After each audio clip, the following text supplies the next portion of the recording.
تخت ہزارہ مشہور لوک داستان ہیر رانجھا کے مرکزی کردار رانجھا کا گاؤں۔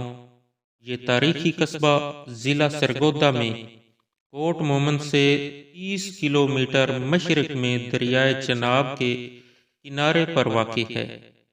دریا کے اس پار حافظ آباد اور گجرانوالہ کے اضلاع کی حدود شروع ہوتی ہیں، جبکہ منڈی بہاؤالدین اور گجرات کے اضلاع صرف 3 کلومیٹر دور ہیں۔ تخت ہزارہ اس طرح کئی اضلاع کے سنگم پر واقع ہے۔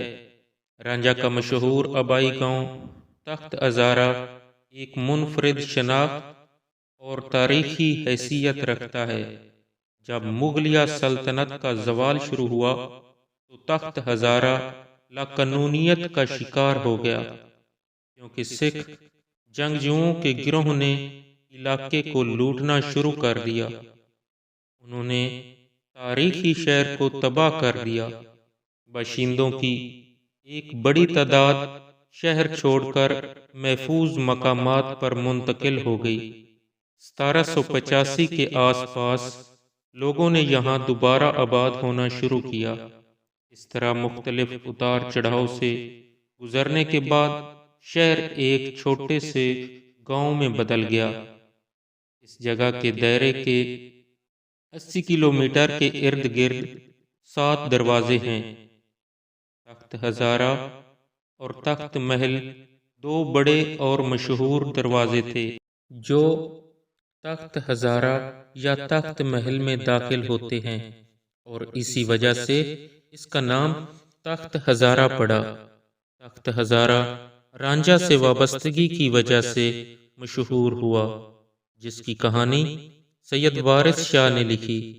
سرکاری اعداد و شمار سے پتہ چلتا ہے کہ تخت ہزارہ کی آبادی 5000 ہے، جبکہ صرف 20 سال پہلے یہ قصبہ تقریباً 15000 افراد کا گھر تھا۔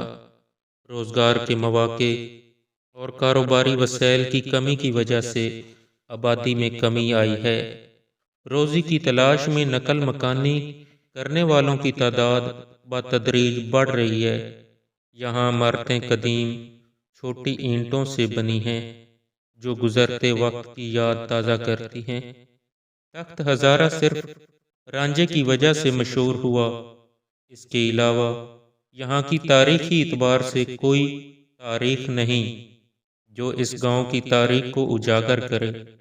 اس تاریخی گاؤں کی تاریخ اور حیثیت کو دنیا کے سامنے لانا انتہائی ناگزیر ہے، کیونکہ ایک لوک داستان جو پاک و ہند میں مشہور ہے، اس حوالے سے معلومات لوگوں میں دلچسپی کا باعث بن سکتی ہیں۔